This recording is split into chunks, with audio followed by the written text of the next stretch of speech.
Hakuna Matata. It's Friday, June 4th, 10 o'clock at night. I'm done for the day.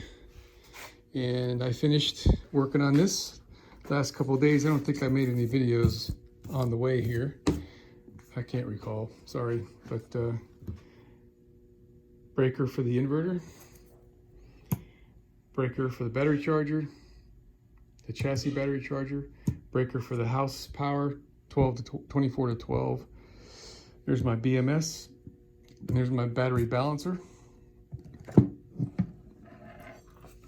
And here's how I got it all installed. This was the trick. I took another piece of this plexiglass and cut out a rectangle with a lip in it. So this fits in it. It still can wiggle a little bit. It's just barely snug underneath the tension of these two being flush with each other. So these wires and the wires for my BMS will all go to the batteries and we're good to go. So we're actually ready to assemble this, except for I've decided to not use the bus bars that came with the battery. I'll show you in a second here what I'm going to do. I realized I had an abundance of these things. Those are 1/0 heavy duty. Where did they go? Hold on a second. I lost them. Stand by. All right, found them. So I made 7 of these. They're not crimped. That's why I got them in the plastic bag to hold them all together. I went to Harbor Freight and I bought their hydraulic crimper. And it would work if you're using the cheap thin copper ones. But with these heavy duties, I did a test and this is what it did. It just was too little. I mean, it's on there and it's crimped, but it looks like hell and I can't live with that. So I wasted one of these guys. Really thinking I'd rather just solder the damn things. I know there's a lot of controversy about that, but I've got 1, 2, 3, 4, 5, 6 of those left. So the plan is, right now anyway, I'm gonna put all my batteries cells with the positive on the same side, and I'm gonna have the bus bar cables go across, and they've got a little bit of an arc to them. They're a little bit longer than straight across here, so that'll give them some flex.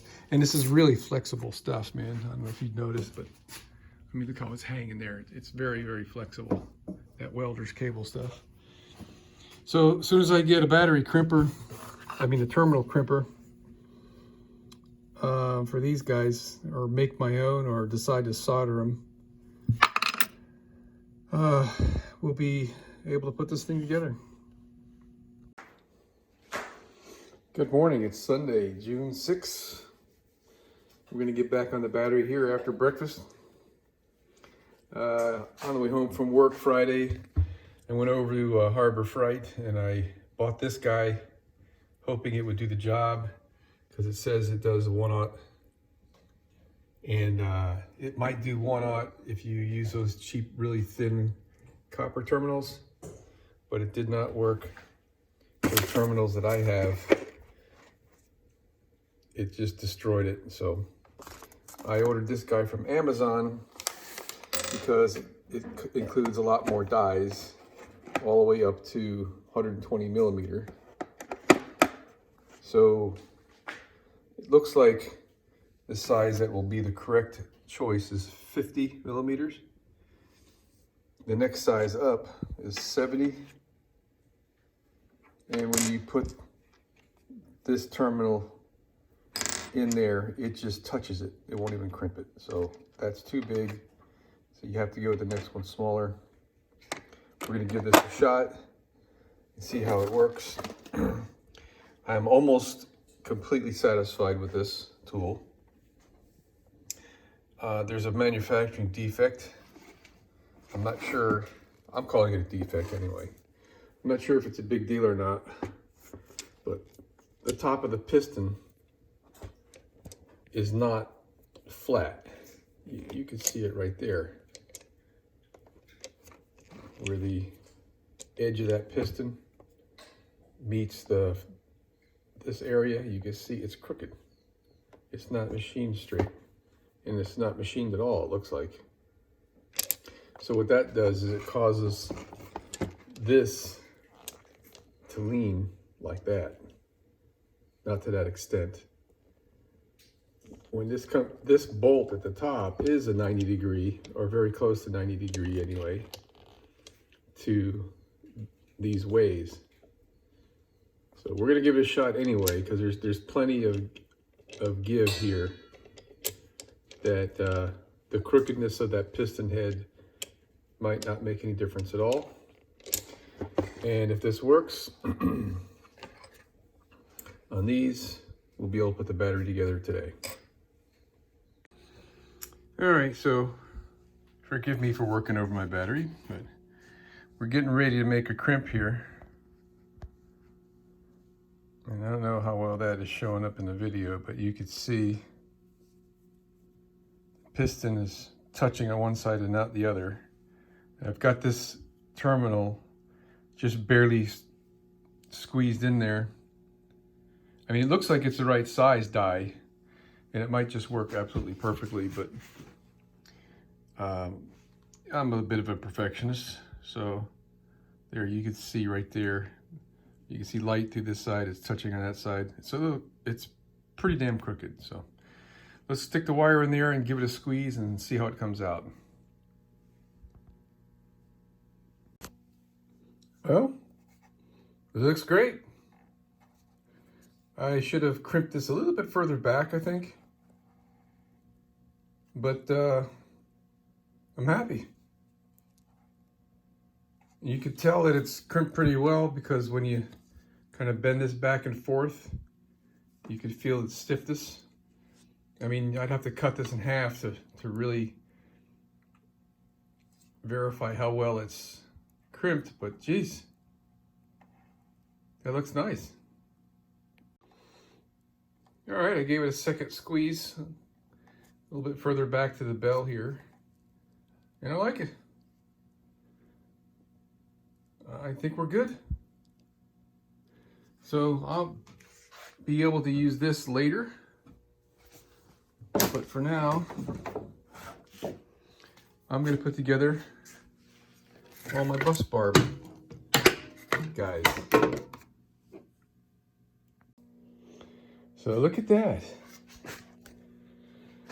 So I figured out after the first one that once you crimp it, it gets a little stiff because the strands cannot squirm inside the insulation. So on all the rest of them, I bent them before I crimped them, and they're holding their shape. I mean, you can still, they're still flexible, right? But they hold their shape a little better. It'll make it a little easier to assemble, right? All right, so, gosh, this is pretty good, man. I'm gonna get some heat shrink and shrink these up here, just to give me a little bit more protection. And I'm gonna work on the battery assembly. Before I do that, I'm gonna just give you a little peek of how I was doing this. I stuck the crimper in the vise to hold it for me. And between crimps, I would only release it just enough to get the terminal out of it. So I wouldn't have to pump so much to re-squeeze it. Putting it in the vise made it a lot easier. That's that third hand. I used the towel here to make it a little bit more rigid. Wow, this thing looks loose. Look at there. It's loose.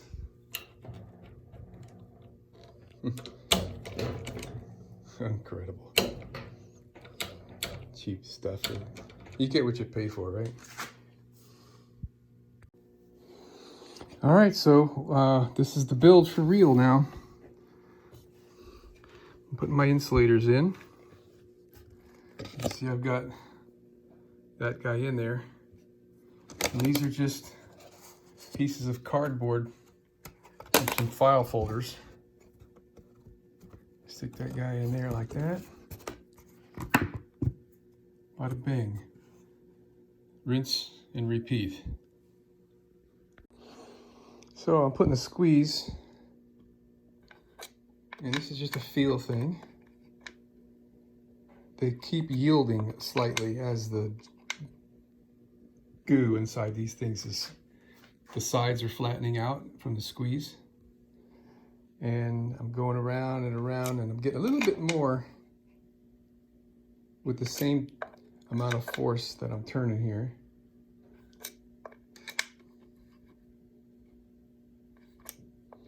So once I get this where I like it, I've got some options. I could put another set screw in behind these set screws and it'll lock them. Or I can put a dot of Loctite on the threads. I think another set screw might be the best. So it seems to have stopped compressing. This one went a little bit more. So just the slightest amount of, that one's not moving. That one doesn't want to go. All right, I think I'm going to call that done. So you could see this space here started out flush with the wood, but now instead of having that touch, all the batteries are touching and they're squeezed flat. And this was the worst one. And it had the biggest bulge. I don't remember which one it is, but that joint had the biggest bulge, and it's completely flat right now, and that's flat. So, all right, all the positives on one side, all the negatives on the other.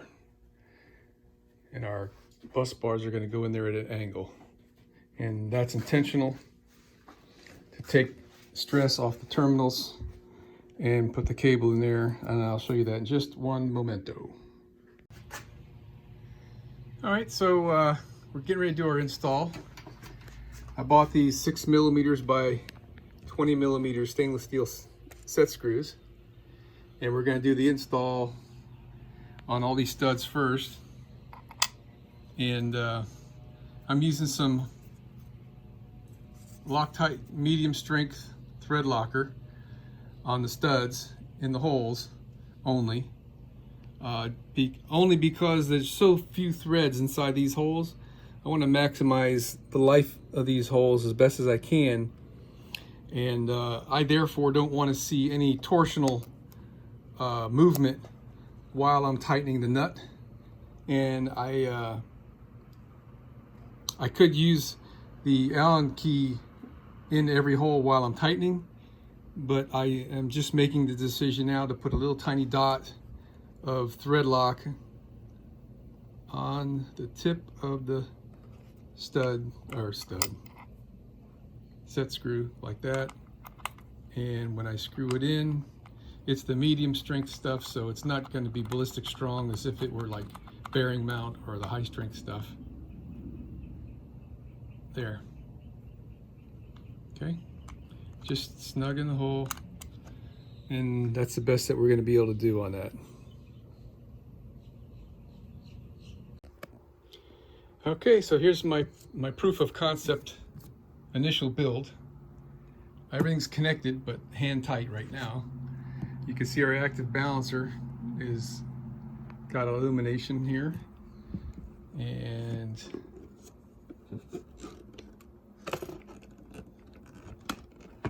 being careful not to touch anything. My circuit breakers are all tripped, so I don't have to worry about this guy here making contact anything. But the only thing I don't like is this spaghetti right here, and I don't know any way around it. I know the BMS, I can trim the wires and disconnect here, so I may just do that. But the active balancer doesn't have a quick disconnect plug, so the only way to manage this is to unattach it from its mount, and I may do that. But like I say, this is our proof of concept for now.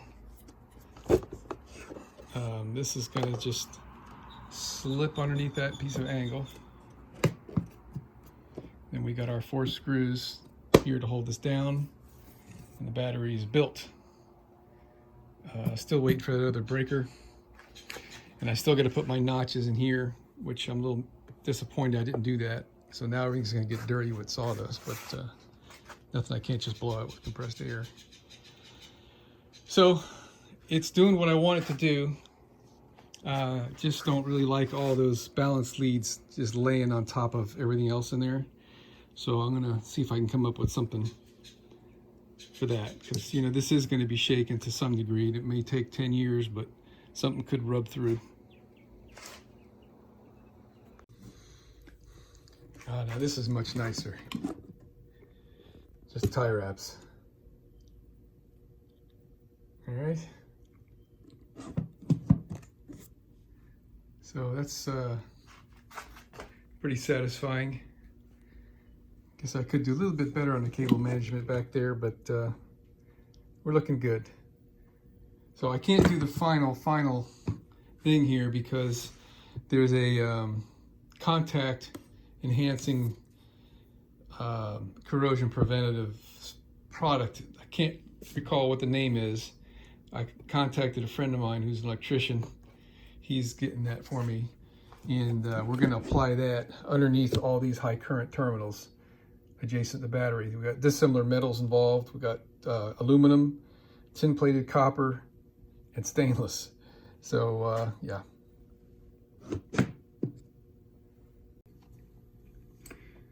All right, here's the stuff, man. Actually, Terminox from Burndy was what was recommended to me, and I was checking that out. It's actually got was it particles of metal mixed in the solution.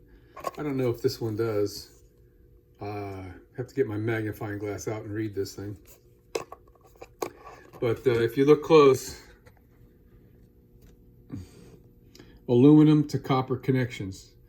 This stuff is an antioxidant joint compound, as the label says. Prevents corrosion between the two dissimilar metals when you've got a current flow. It's called galvanic action or galvanic corrosion.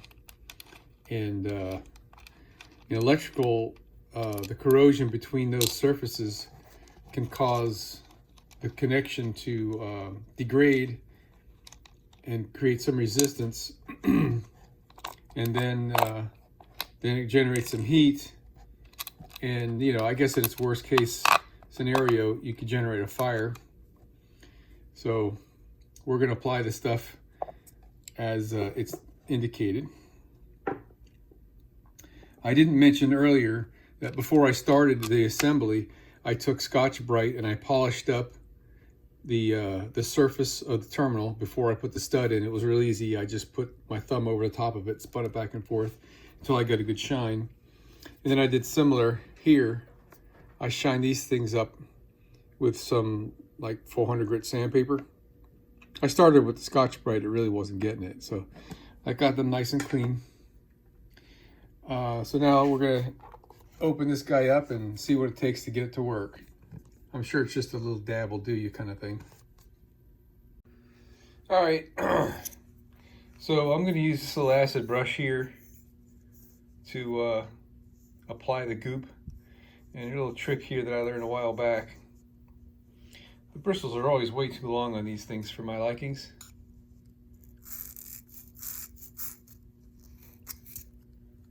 Bada bing.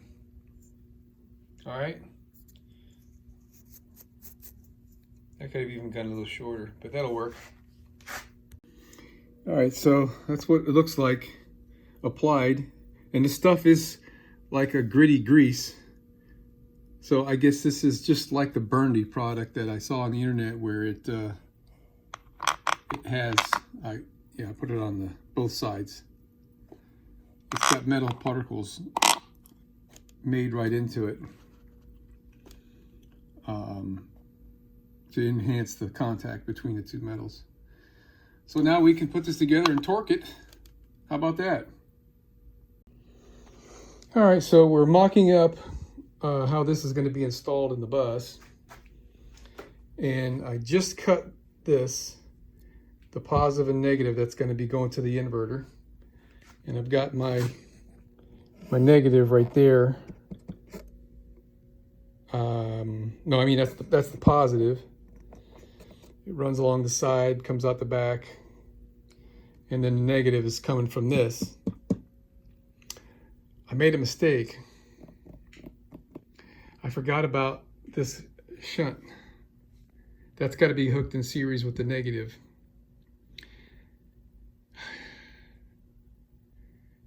And now, you know, I would like this to be on the underneath side, so all of my electronics are within the confines of my box. That was the plan. I just forgot about this guy. Now I'm trying to see if I can squeeze it in here. If I can, great. If I can't, I'm gonna have to move my BMS over to make space along the side, which is okay, but then I'm gonna have rogue frickin' holes, leftover holes in my, Jesus. I guess I have to move it this way because there's an interference here. That would give me room here for the shunt. All right, I gotta figure this out. So what I did for now is I disconnected the BMS plug and I unscrewed the battery balancer from the lid, so now I can remove the lid. You know, this is not the easiest build, obviously, but once it's all done and everything is, you know, in here and finished, it'll be a nice package. So let's see if I can figure this out. All right, so had I realized that I've got to put my smart shunt in here, I would have moved some of this stuff around a little differently. I've got a lot of space over here that I didn't use because I wanted to leave myself some space here in case I needed to make another connection to the battery, which probably will never happen. But it looks like I'm going to be able to squeeze this in. I'll be able to, if I can get this, see, I need to leave myself 3/4 of an inch here and get as close to that circuit breaker as possible right there. That'll leave me with just enough space here that I'll be able to slide this piece of plexiglass out from under that aluminum angle before that hits this. I think it'll fit right where it is. So the way this circuit's going to work is the blue is going to go to the battery, powers the BMS negative. The negative will come out of the BMS and go to the smart shunt in, and then this will become my system negative for everything. I need one conductor from here to this breaker, and this will be the breaker for the inverter, and then I'll need other negatives coming off of this to go to my other circuits, which these are the positives for. So yeah, had I known how this was going to work, I think I would have put this breaker here next to this one. I mean, it's not too late. I could just scrap this piece of plexiglass and start over. But let's see if I can squeeze that guy in there and make it work. And what sucks the most is I just cut this thinking I had this thing dicked, and now I'm dicked.